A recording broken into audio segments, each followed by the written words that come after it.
As usual, CNC3 proves themselves to be the Syrian media of Trinidad and Tobago.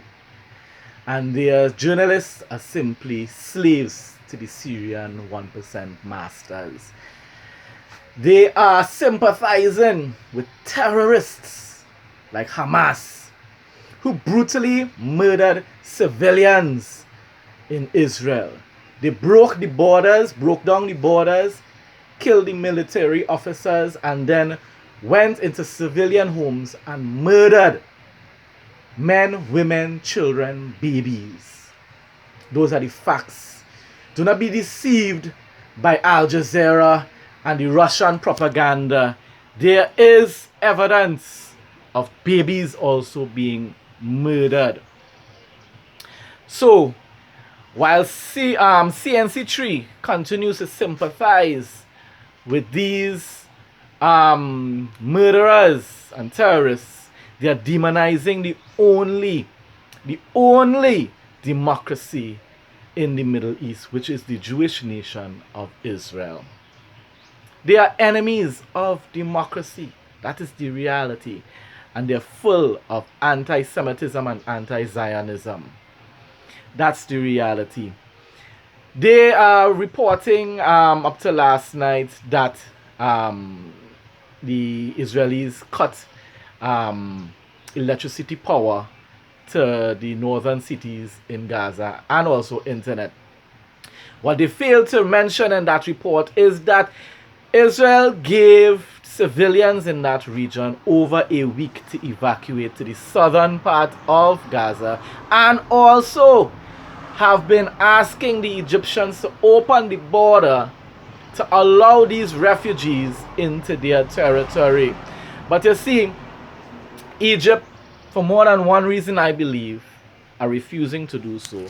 One of the main reasons will be for the security of their own civilians, because they know very well that Hamas will infiltrate into their territory as well and pose a threat to their own people. And besides that, they know that a large percentage of Palestinians vote for Hamas, and therefore they are radicalized.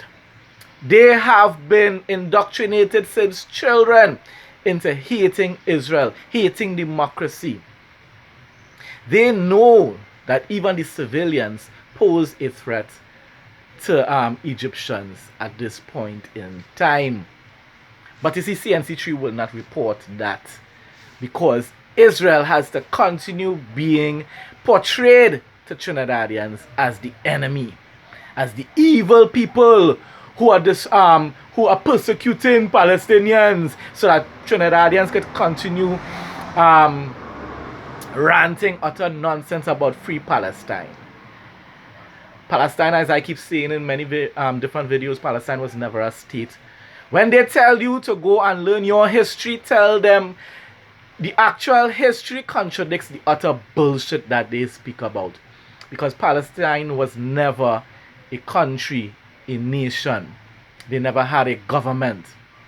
They were ruled by various European empires, but they were never a nation of themselves. And Palestine is not the original name for that region. In biblical times it was Canaan and then Israel.